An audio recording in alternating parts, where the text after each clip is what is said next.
And here we go. According to Jeff Goodman right now, it's going to be Hugo Gonzalez to the Boston Celtics with a 28th overall pick. There were a lot of the analytics. Oh, man, where's McNeely at? I want to see like the McNeely Pritchard lineup. You're going to love Hugo. High energy guy. Is he? Where's he from? Wing. He's going to be, I believe, NBA ready. I'm looking up. Only 19 years old. But hold on, is this a draft and stash situation? I don't think it is. I don't think the Dude, we had a draft and stash before. He never showed up. Yamadar. Yeah, he had a few of them. Johan Bagaran. Yeah, we always have these guys that they never ever end up coming. Don't worry about this one. So I do think the Celtics are in a position this year where they can nurture a younger player and throw him into the mix. So the guy's making $2.7 million. We're repeater tax. That means that guy's making $10 million. Well, let's find out what Isaac's got for him, like on a scouting report right now. Isaac Trotter joining us once again. Your thoughts on Hugo Gonzalez, Isaac? Well, this was a guy that was a projected top 10 pick if we were doing this exercise this year at this time last year. So 6'6", 210 pounds, and his motor is probably the best asset of his game. He doesn't just play hard. He plays like really hard. Like the energy levels, he'll crash for offensive rebounds. He's always on the floor trying to get loose balls, always trying to put himself in position to fly around defensively. Right now at Real Madrid, he really didn't play very much. He was a guy that a lot of teams wanted to pay a lot to come play college basketball. Like BYU had a big time offer on the table for him to play with Yegor Demin. He chose to stay. That was kind of a mistake, I think, for his stock because he didn't get to play much for Real Madrid. It's a really good team in the EuroLeague. It's filled with grown men. Like he was kind of having to play an off the bench role, and so he's raw, right? Like he hasn't played a ton. So I think he has to improve his processing. I think there's a little bit of questions about his jumper, but when you play really hard and you're really athletic and you're 6'6" and 210 and have that type of frame, you can kind of see the appeal for somebody who, again, like I said, top 10 pick if we were doing this exercise last year at this time. All right, so give us let's go with a 1 year snapshot. So you said Real Madrid is a really good team. So are the Celtics. So is he coming in and taking Baylor Shireman, Jordan Walsh, is he better than those guys? I don't think he's better than Walsh. Yeah, I think that Walsh is a little bit more advanced than him. Obviously been in the system for a couple years, better pedigree, a little bit stronger, a bigger body, right, as a bigger wing. I think Hugo is going to take some time because, again, like I said, he hasn't gotten a ton of reps. And that was the downside of staying at Real Madrid. And you're right, it's not going to get any easier at the Celtics. It wouldn't be surprising for me at all if he gets a little time in the G League next year. It does seem like that could be a pathway. Again, the age and the idea that, the Celtics don't – the balance is going to be, can you afford to put him out there and give him minutes in a season where you might just be okay with the young guys developing? That doesn't mean he's necessarily going to come in and slot ahead of Jordan Walsh, ahead of Baylor Shireman, but can he push them in camp? Can he get reps? Can he learn on the fly? Can you send him to Maine during the regular season and give him G League opportunities?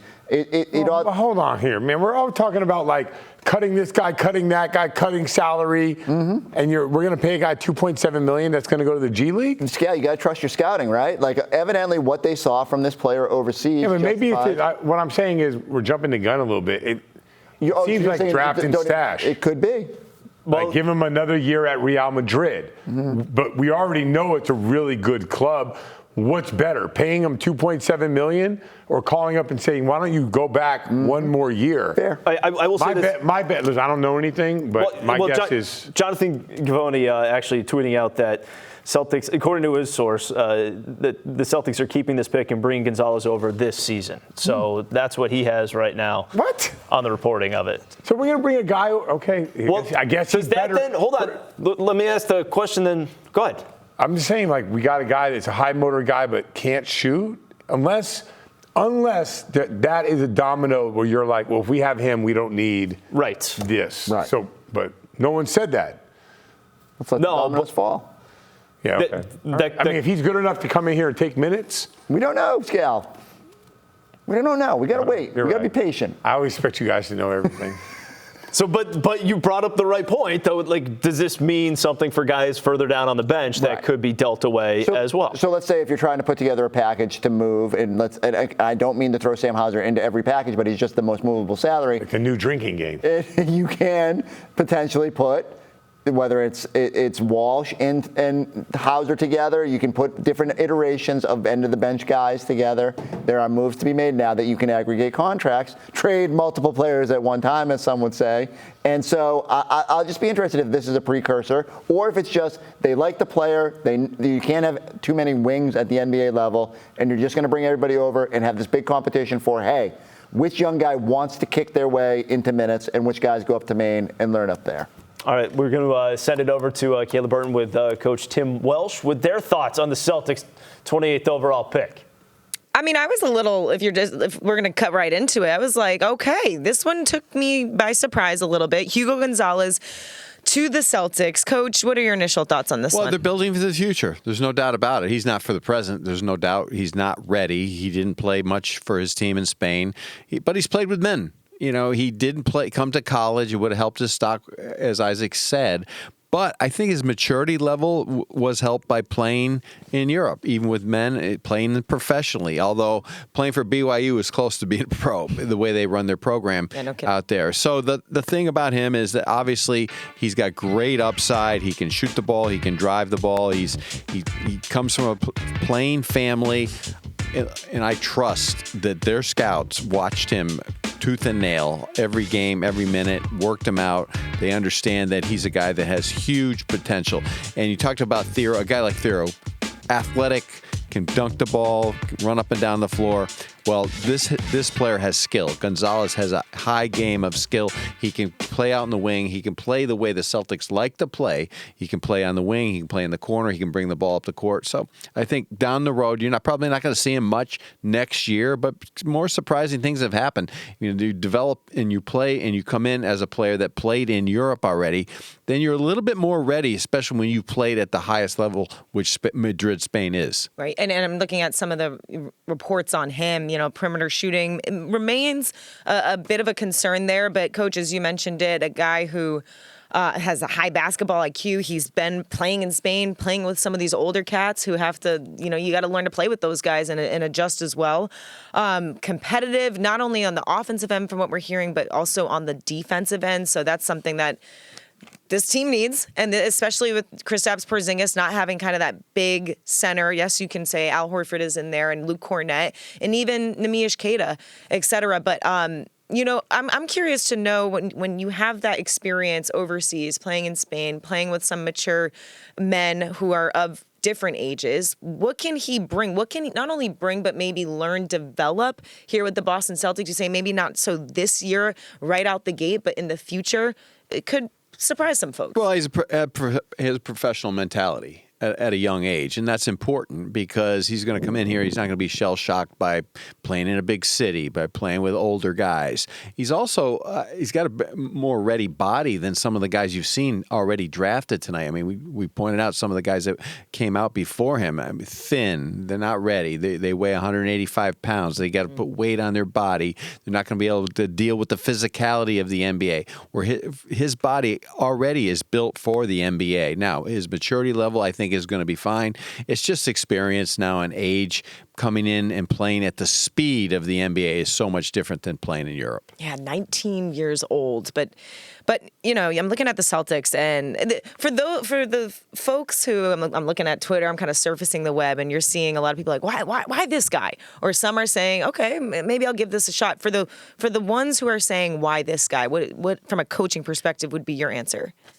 I would say that Brad Stevens knows basketball players. He's not your typical general manager because he's an ex-college coach, an ex-pro coach. He knows how to put a team together. And the thing about him is that I'm sure he studied every part of his game, and he likes the way the fit is for him coming into the program next year. Yeah, I'm looking at this group, right? And it's so different than what we've been able to see from previous years because obviously Jason Tatum with the Achilles rupture and his rehab, Jaylen Brown, Derek White, we got to see if they're going to, it seems like, I don't know anything beyond I haven't talked to certain sources within the night or anything on their status, but if you're building around, at least up until this point, Derek White, Jaylen Brown, you bring in Simons, you got Peyton Pritchard, you still have a good chunk of this core here still together, and then you add a guy like Hugo Gonzalez to this group?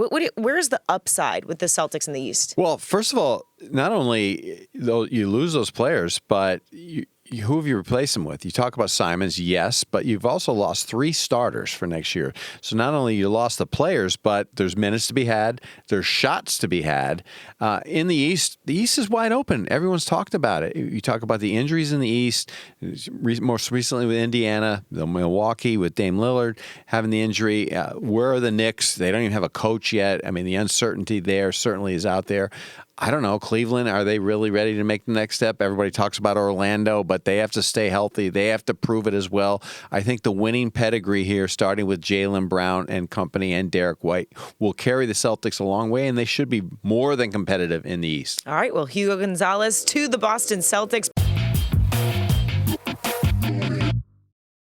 As it stands, Celtics make the pick there at 28 overall, get Hugo Gonzalez, and they'll be on the clock at number 32 overall. And as Kayla said, we'll be hearing from Brad Stevens when he addresses the media at the Auerbach Center following this pick right here. But you go back to last year, and if Baylor Shireman, who was able to find some minutes, some rotation minutes on this year's team, as deep as it was, older player, had more experience coming out of Creighton, was maybe a little bit more league ready. I'm telling you, watching the highlights of a guy that cuts like that, there's going to be a need with our team. Sure. The NBA is changing. Indiana's a great cutting team. I've talked about that throughout the broadcast. You saw that in the NBA Finals.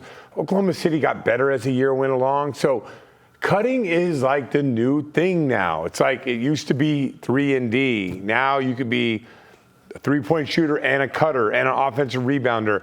People like extra possessions. People like to move defenses. It's not a bad way to go. All right. By the way, we have someone joining us right now. Oh! Drew Carter joining us. It looks like you're still at the draft right now, which is kind of confusing. You get that invite? Scal, it didn't come through. Where's my invite, bro? What are you going to do? I know you don't really know how to text, but can you text it to me? It went to spam. You sent it to spam, or no? I sent it to Drew Carter. I sent the invite. Okay. Drew, you're what's the vibe been like? For real? I gotta check my spam. You check the spam. Okay, go ahead, Drew. Do your job. What's your thoughts on Hugo Gonzalez? Right, I'll check my spam. Thanks, Scal. Thanks, Scal. Giles, I don't want to talk about that. I want to talk about this after party. No. Okay. So here's how it went down. We're in the green room watching. I look over. Liam McNeely is still on the board, which I was surprised by at the time. He, of course, went with the next pick to Charlotte. We're watching McNeely's table. He's on the phone. His agents are talking, and we thought that he was the pick for the Celtics, right? He's got the New England connection, playing at UConn. Seemed like he'd be a good fit, and we just kind of assumed it would be him. And then I'm checking Twitter as anyone scooped the pick, and I see Hugo Gonzalez. And I'm like, who's Hugo Gonzalez? Where is this pick coming from? Then I realized that it's actually pronounced Hugo Gonzalez, at least if we're taking Adam Silver's word for it. He typically does a pretty good job on the international pronunciations. So he said Hugo Gonzalez. And again, I was like, I don't know a whole lot about that guy. So right after the pick was made, I think ESPN had just gotten off the air, or Bobby Marks wasn't doing anything at that point. So I walked over to the stage and I talked with Bobby, who Forsberg and I had on the offseason last week. And I asked Bobby, what do you got on Hugo Gonzalez? And he said, 6'6" wing, good wingspan, didn't play a whole lot last year. And I asked him if the Celtics might be looking to stash him, because that's something that could potentially save a little bit of money on the cap sheet if they use that roster spot on someone who's a little cheaper. And Bobby said, I don't think so. Maybe he's a guy who comes over and plays. True, we're gonna have to cut you off real quick. We got Brad Stevens sitting down right now. Here's Brad. Can you explain why you made the selection that you did tonight? Yeah, we've been watching Hugo for a long time.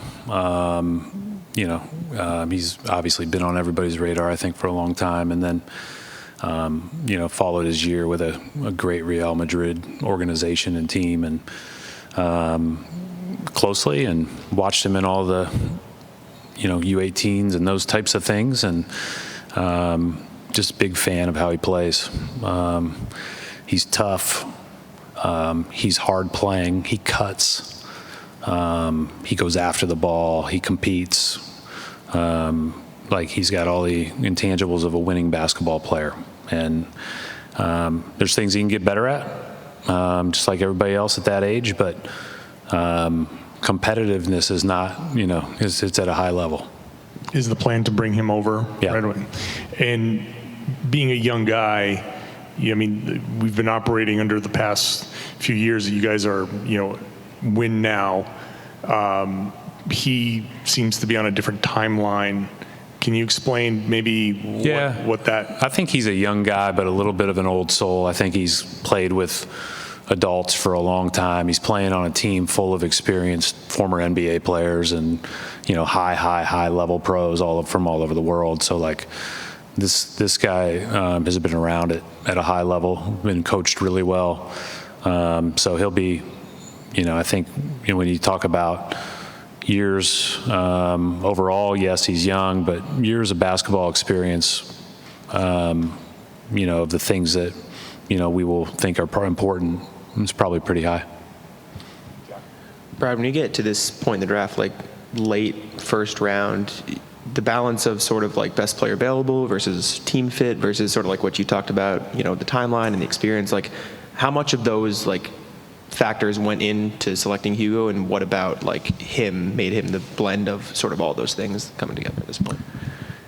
I think when you're in the draft, you've got 15 roster spots, and then you have 3 extra two-ways. And when you're talking about the draft, you've got to find guys that you think are going to be good fits for how your group plays, and will bring the competitiveness and competitive character required to be a part of your group. And so I thought there were several good players still available there late, and we'll go back to the drawing board and look at what we're going to do tomorrow. But we were really excited that Hugo was available at 28. Brad, I don't know how much you can say about some of the reported moves at this point, but in terms of the strategy to begin the offseason here as you developed it, addressing the second apron, addressing the luxury tax payments, how have you guys gone about the decisions you could potentially make there to downsize from a second apron standpoint, from a tax standpoint? Yeah, I don't think we need to go into any specifics. I think the biggest thing is there clearly is a need to prioritize regaining our flexibility and, maximizing from an asset standpoint what we can.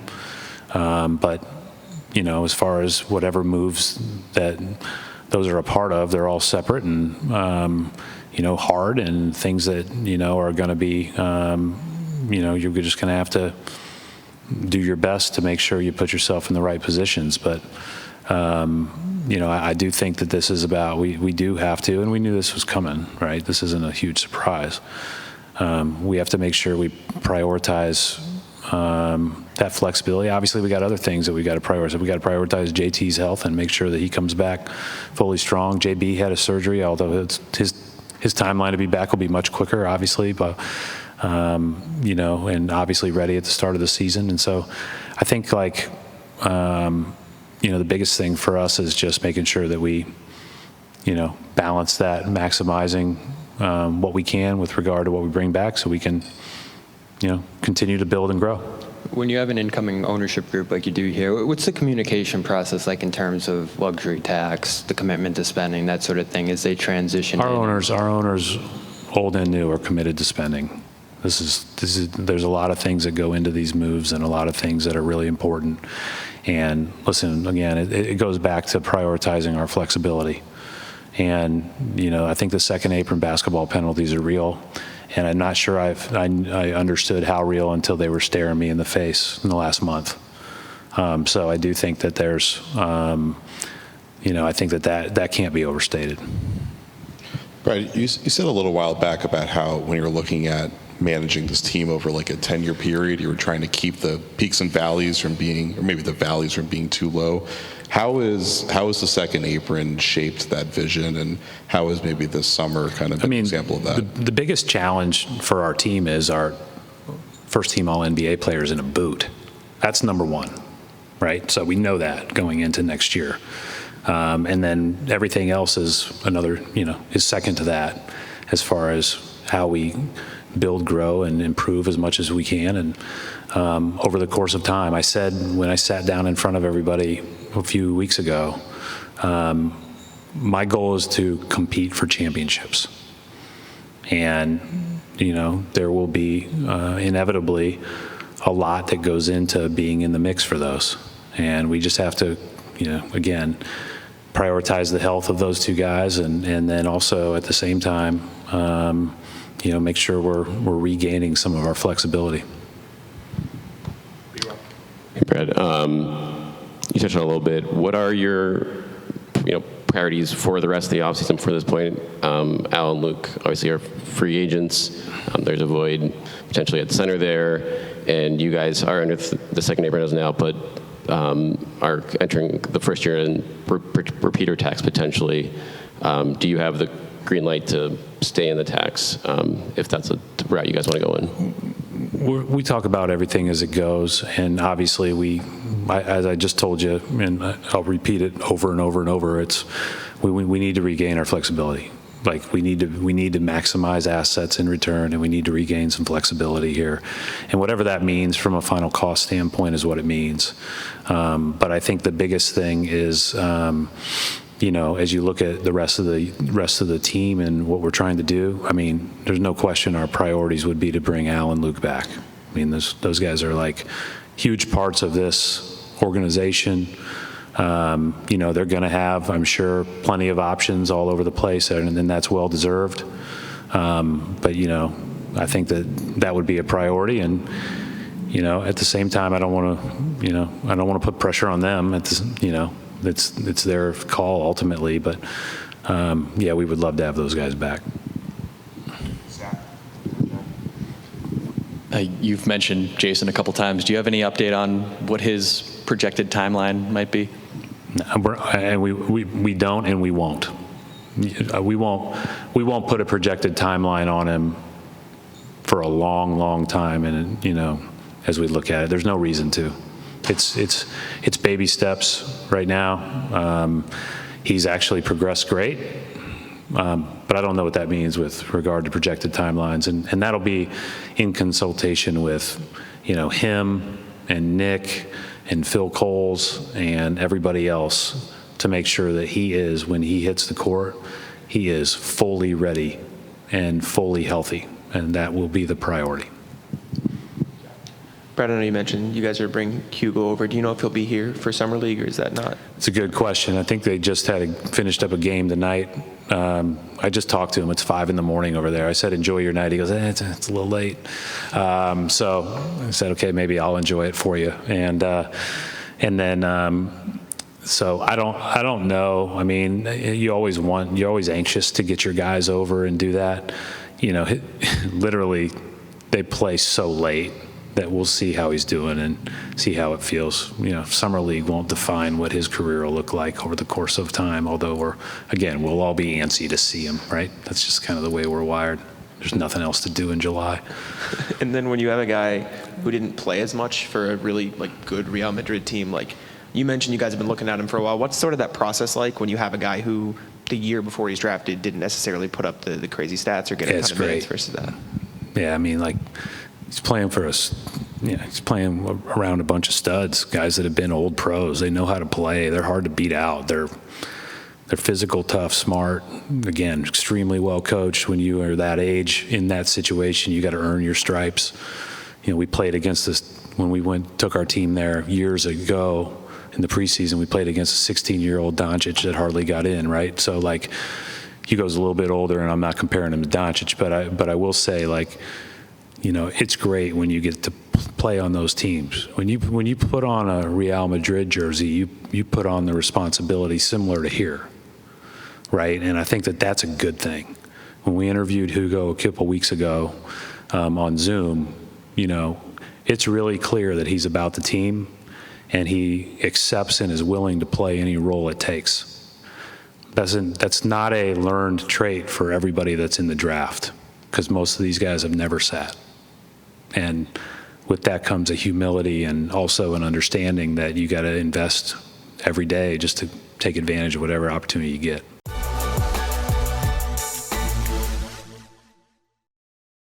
Brad, typically later in the first round, it's harder to predict, more difficult to project what a player could become down the road. You selected Baylor last year and now Hugo this year. What goes into your guys' assessment of trying to figure out what these guys could become and their potential down the road? Yeah, I mean, it's a good question. I think, and maybe it goes back to an earlier question about age or whatever. Guys that we think are really good players that fit the fabric of how we want to play from a physical, competitive, and toughness standpoint, we'll try to prioritize. And Baylor fit that last year, and I thought, Baylor started off really slow. He struggled right out of the gate, and then I thought he played great at the end of the season, and we're excited about his future. And sometimes people think that a 24-year-old's old and can't get better. And we just talked about, we'd love to have our 39-year-old back. There's a long road ahead for a lot of these guys. And for me, it was, again, goes back to I look less about the age and more about kind of the competitive character, the makeup. Brad, I know there's. Sorry. You obviously lost Austin and previously Remy. What's the process going to be like, front office wise? Yeah, I mean, we really missed Remy tonight. That's what I'd say. But I didn't miss Austin at all. No. No, I'm happy for Austin. We talked about Remy before. I'm so happy for both of them. Remy going to be the GM of a couple of Arkansas sports, and then Austin getting a chance to be the president. I loved his draft tonight. He did a great job. I could have told you 2 years ago he was going to trade up and try to get Clayton. So I wasn't surprised to see Utah do that, but it's super fun to watch people grow and get an opportunity. I think a lot of times when we'll fill some spots here over the next couple months, a scouting role or two, and maybe somebody here in-house that kind of leads that group or is around that group every day, kind of in a similar type role to Austin. But I think that, in the near term, we have a lot of really talented people up there that have stepped up and worked more and put their head down. And I mean, I've leaned a lot on Mike, and I can go through the whole group. When I say everybody picked up about 10% more in the last month, because we have a lot to do, and it feels like it's been a lot in the last month to get to this point. But I want to reiterate, like, the very best thing is when you get to watch somebody you worked with go achieve a dream. That's awesome. Brad, I know there's still a lot of uncertainties this offseason around what this team will look like next year. We've heard the term retooling, rebuilding, all those kind of floating around in the media. How would you describe where you guys are at, and what are some things you can say are certain or likely about next year's roster? Well, I think we're certain to have some really good players on our roster, right? I mean, even you look at our roster right now today, we've got a lot of really good basketball players that have done a lot of good things in this league, and several of them have done a lot of great things here. And so we'll see how it all pans out and what it all looks like. But I expect us to go out and compete and, compete with all we've got to be the very best we can. And that will always be the case. And we'll do our best to put the right group together and at the same time regain some flexibility and maximize some asset return. But I do think we've got a good group, and it's we've got the foundation, obviously, with Jalen and Jason and D. White and Peyton and all those guys that, a lot of teams would love to have. Brad, you guys, the last couple of years, obviously leaned a lot into three-point shooting rate with, success a couple years ago and some variance there last year.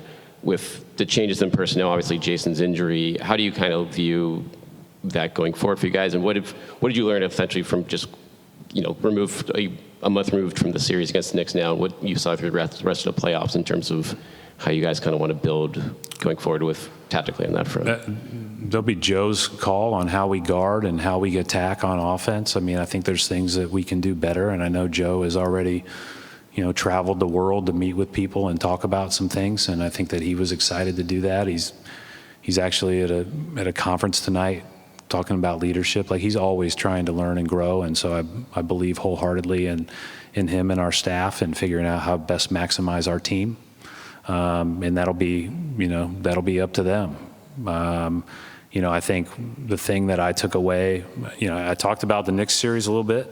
I mean, I think it really boils down to those first two games in a lot of ways in my mind. I don't know Jason's injury. Who knows what you do if that series is 3-1 you at that time, and do you finish it out or whatever the case, right? Things can go different ways, but I thought the part of those games that stood out to me was more than anything when we got stagnant and we played without pace, and you could just feel it. You could see the walking up. You see all that. And I think we're going to try to address some of that. I think if you watch the finals, I think the two teams that deserve to be playing were playing. It wasn't about anything else. The best two teams in the league were playing. They played awesome. They deserved to be there. They outplayed everybody. They played really, really hard, the right way. So, we were that team last year, and, we'll strive to be that team again. It's no knock on anybody else that had a good run or a late season or won a couple playoff series or what else. But, man, watching those games, I hope everybody got a chance to enjoy it as a basketball fan, because those Indiana-Oklahoma City games were amazing. With Phil becoming the head coach in Maine, what did you see from him this year that let you know he's ready for that step? And with Tyler coming back to Boston, what did you see from him and his growth while in Maine? Have we even announced that yet? Well, we're going to announce it now. Let's announce it now. No. First of all, with Tyler, I thought Tyler did a great job in his 1 year. I think Joe, has always really valued both of those guys, and so really gave Tyler the option, to stay or come back, and that was part of the deal that we talked about last year. And so I think we're obviously excited to have him back in Boston and on our staff. He's a really good coach, does a great job with not only the X's and O's but all the player development. The question was, how did you know Phil was ready? Well, we're throwing him up there, right? It's fun. This is part of it. And I've thought Phil was ready for this from the first time I coached him when he was 21 years old and a rookie point guard for the Boston Celtics, right? He's always really cared about the game. He cares about people. He's got a great work ethic. And, yeah, he's got a lot to learn. He'll learn it on the fly. But how else would you better learn it than going and being thrown to the wolves and calling the shots? And so it's a great opportunity. Listen, we're going to keep using the G League as a great opportunity to grow our players, but this is also a place to grow our coaches. And, from everybody that we've had up there recently, the track and success from Joe and on has really been good. And then you obviously can't talk about moves that aren't official yet, but I was curious if you've spoken to any of the names involved that might be heading elsewhere and what you conveyed to them. I speak to everybody. I've spoken to everybody. I'm not going to talk about it because I can't. Which, obviously, anytime you make trades, those are tough conversations. But I do, I tried my best to. I've tried my best to communicate in general that this, what our priorities were that I talked about here. Hi, Brad. Talk about Jason's injury. I'm just wondering how Jalen's doing kind of out of the surgery, and just what have your communications kind of been like in the past few days? Well, Jason has been here pretty much every day, and then Jalen traveled a little bit before he got the surgery and then has been back most of the time after, and he's doing great. His rehab looks good. He was actually on the court the other day doing some ball handling and doing some light work around the rim. Nothing big movement-wise yet, but I think his timeline is, again, we said be ready for training camp, and I think he'll be probably going full, well ahead of that, but we'll see. So we've seen both those guys very frequently. Jalen's been in here working with Drew Moore and on all of his rehab, and Jason with Nick, and it's usually the time of the year where I don't see those guys a lot. They usually go and kind of rest and get away, but they've both prioritized getting better and rehabbing, and after a long season, I appreciate that about them. Final two questions, Justin or John. Brad, you mentioned the intangibles in regard to Hugo. Is there anything in regard to his skill set that stands out to you the most that you admire? Cutting and just a willingness to do sacrificial things, I guess. We talk about sacrificial cuts that open up opportunities for other people. We talk about sacrificial cuts that end up in you getting an offensive rebound. We talk about sacrificing your body on defense. We talk about competing on defense. We talk about flying back in transition and blocking a shot and catching up to a play. Those are the things that he's willing to do that I like. I think he will become a better shooter. I believe that, and we've got a good development program for that. And I'm excited about him. Brad, has there been any discussion with Joe Mazzulla about a contract extension? Joe and I, first of all, I'll keep any of those discussions in-house. But we've got Joe under contract for multiple years right now. And so we certainly want Joe to be around here for a long time.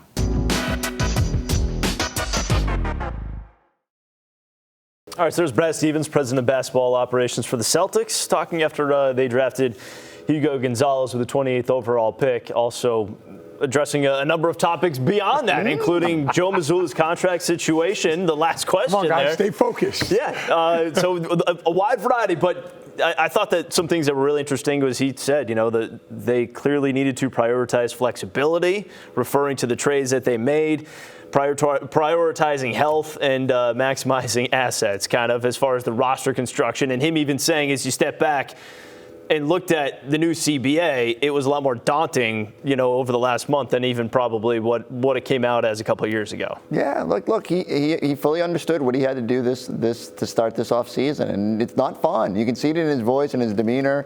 Hasn't got a haircut lately. You can tell it's weighing on Brad to have to make these moves, and you lock yourself in the building, you get it done, and you start plotting the path forward. But I did think it was interesting. When he was asked about the future of the team, he did point to, and now I know he's not going to not say the names, but Jason, Jalen, Derek, Peyton, the core of this team and the guys that we worried coming into tonight, exactly who would remain and be the guys that steward this thing forward. So I think they're comfortable. They got work to do. They got to get Al and Luke, try and get them back. But it does feel like they. Brad's been in the down there and working.